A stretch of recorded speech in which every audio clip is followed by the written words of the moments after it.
Welcome back to Diplomacy and International Relations by Bastian Friborg, the deep dive specifically designed to shortcut you straight to the heart of global politics. Today, we're taking a bit of a different path. We're doing a deep structural analysis, really looking beyond that typical state-centric view of international relations. Right. Our mission is to really explore feminist international relations, FIR, and also post-colonial theory. We want to show you how these ways of thinking reveal these, well, often invisible gendered and racial structures. Structures that shape pretty much everything, right? War, diplomacy, the global economy. Exactly. Even how states present themselves today. Okay, so let's unpack this a bit. Normally, when you study global politics, you often start with what's called the rationalist school. This idea that states are rational actors weighing costs and benefits based on material interests, power, money. Cold, hard, rational choice. Yeah. But FIR, it's part of a different camp, what we call the reflectivist approach. And that's a key difference. It really is. The reflectivist view argues that state identities, their interests, they aren't just fixed. They're constantly being shaped, contested, changed through shared ideas, norms, history. So it's not just about tanks and trade deals. Not at all. What a state believes itself to be, its identity, that's just as critical as its military might or its economic clout in figuring out why it does what it does. And FIR brings this really crucial question to the table, the one that kind of flips everything upside down. Yeah. It asks, how are our most basic concepts in IR like war, security, even sovereignty, how are these things inherently gendered? And asking that question immediately highlights what critics call the field's, well, historical gender numbness. It just wasn't seeing it. To really get a handle on this, we probably have to start with Cynthia Enloe. Her book, Bananas, Beaches, and Bases, Making Feminist Sense of International Politics. It's foundational. Absolutely. And the genius of it is really in her driving question, which sounds so simple. Where are the women? Just asking that forces you to look beyond the usual places, right? Beyond the state leaders and generals. Precisely. You have to look into the kitchens, the factories, the tourist spots, military bases. Enloe shows how gender makes the world go round. It's an organizing principle. The whole international system, politically and economically, is basically built on assumptions about gender and relies on gendered labor. Their big idea, the international is personal. That's it. It connects global structures to individual lives. And the examples she uses really bring this home. They show how the global system actually depends on these gendered roles. Take tourism, for instance. Huge global industry, right? Massive GDP contributor. But it runs on women filling very specific, often low-paid gendered jobs. Flight attendants, hotel maids, sometimes even sex workers. They're the hidden machinery keeping that global economy humming. And it's not just the economy. Look at security, like military bases. Enloe points out that these huge symbols of state power, they don't function efficiently without women in supporting often subjugated roles. Yeah, you mentioned things like base prostitutes, the horrific example of Japanese comfort women during World War II. Yeah. Exactly, but it also includes roles like the good military wife. That one's so telling, because it's not just about low-wage work. It's often about an educated partner, usually a woman, having to put her own career, her own ambitions, on hold. For the sake of the state's military readiness. It's an unseen contribution to national security, framed as personal choice or duty. And this gendered lens also changes how we look at war itself. You mentioned Laura Stroberg, Carol Cohn. Right. They show how deeply war is associated with masculinity, and that has real consequences.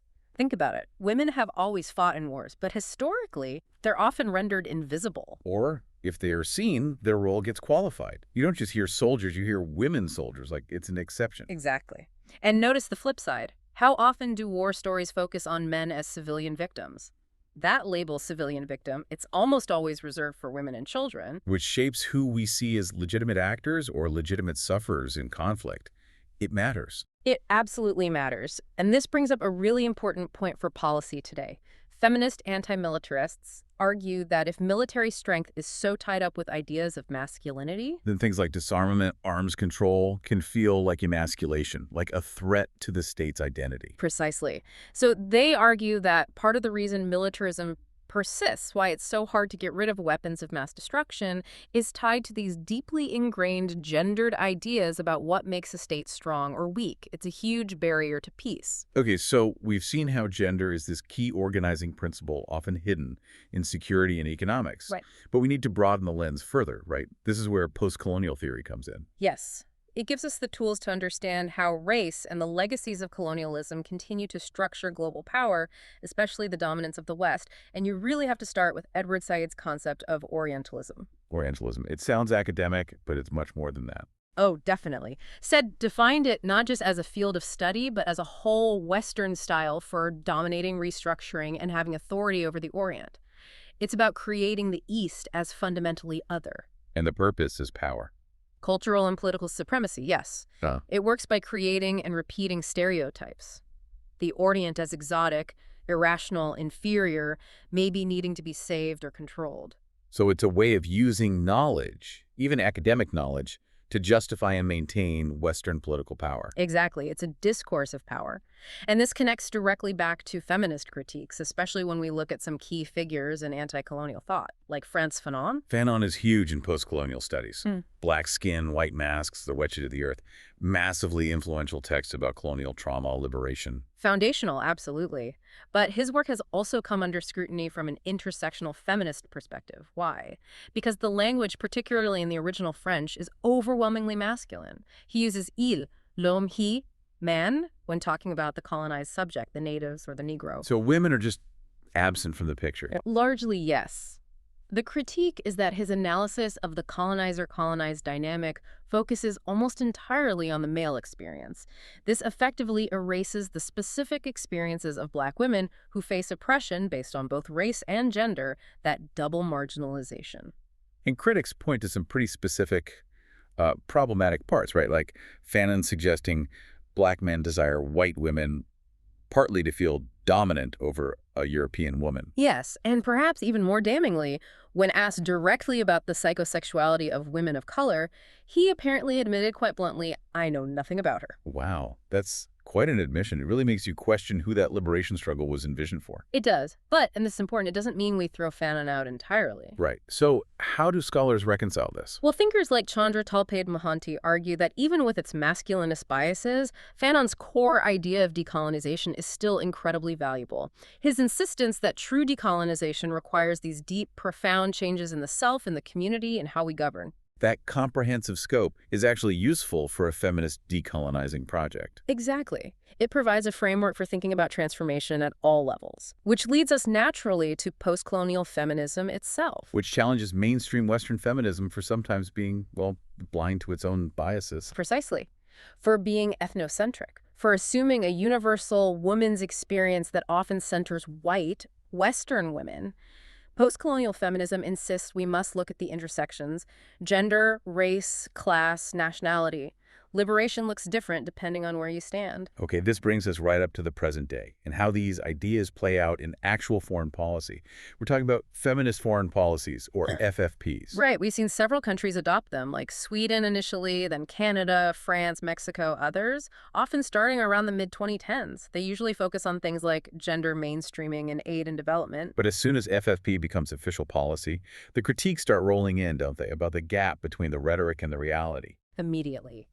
One common critique is that these policies can sometimes reinforce stereotypes, portraying women mainly as victims, as weak or inherently peaceful figures needing protection. And they often struggle to include LGBTQ+ or gender nonconforming people properly. That's another major gap. But perhaps the sharpest critique challenges the sincerity of FFP. How can a state champion feminist principles in its aid budget while, say, simultaneously selling billions of dollars in weapons to regimes involved in conflicts that disproportionately harm women? That's a massive contradiction. Yeah. Which leads us to a really stark case study: France. Specifically, how France handled the terrible allegations of sexual exploitation and abuse SEA by its peacekeepers in the Central African Republic back in 2014-2015. Yes, this was a huge crisis for France. As a P5 member of the UN Security Council, its reputation was on the line. So how did FFP fit into their response? Well, the analysis suggests it was used strategically. French diplomats essentially acted as embodied brand ambassadors. They leaned into FFP and feminist diplomacy, but primarily as a short-term damage control exercise. To fix the PR problem. Largely, yes. To limit the reputational hit and reassert France's status. The underlying issue, though, is that France's broader nation branding, its long-term image projection, still tends to follow what critics call a masculine, white supremacist, neoliberal logic. How did that play out in the Cayar situation? They managed the narrative very carefully. They kind of downplayed their own accountability failures by resurrecting old colonial tropes, portraying Cairo as this chaotic place on fire, Uh, desperately needing French intervention, French salvation, Shifting the blame, essentially. and shifting the focus. They highlighted France's role in fighting sexual violence committed by other groups like violent extremist groups, positioning France as the solution, not part of the problem. And the Made in France feminist diplomacy under Macron. That reinforced this branding. It drew heavily on France's long history of, well, predominantly white feminist thought. Critics argue this sidelined the voices of Black French feminists who were pointing out systemic issues within France itself. It projected this image of France as the enlightened, powerful, white male protector on the world stage. And the most devastating part of this focus on reputation. The outcomes for the victims. French courts eventually dismissed the Sayar abuse cases, citing lack of evidence. And at least according to the sources we reviewed, the French government hadn't actually contributed to the UN trust fund set up for SE victims by that point. So managing the brand took precedence over accountability and supporting survivors. It certainly appears that way. Reputational management and geopolitical status seem to be the priority. Wow. Okay, that's a lot to take in. And if you listening appreciate this kind of deep dive, getting into the nuances behind the headlines, remember, this is just one of many we do. You can subscribe to the podcast on Spotify or Apple Podcasts. There's a small monthly fee, which really helps us keep this going, and you get access to extra episodes too. Yeah, the link for that is right there in the description. So after all this, what's the big takeaway for our listeners? I think the crucial thing FIR and post-colonial critique force us to see is that international politics isn't just about what happens between states, the treaties, the wars, the trade. It's fundamentally shaped by these deep, often unseen, gendered, and racialized structures. Structures that decide who has power, who counts as important, whose security matters, and even whose story gets told. Exactly. And understanding that is absolutely vital if you want to make sense of global power dynamics today. Which leaves us with a final thought, something for you to mull over. Given that states, as we saw with France, are increasingly using feminist foreign policy as, let's be frank, a branding tool. A form of reputational management. Yeah.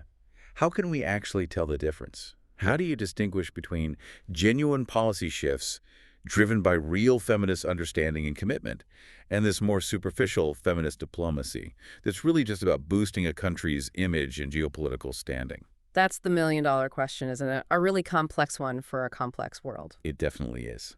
Thank you for joining us for this deep dive into FIR and post-colonial thought. Please do follow the podcast, and if you found this valuable, rate us 5 stars. It really helps more people find these discussions. We'll see you next time.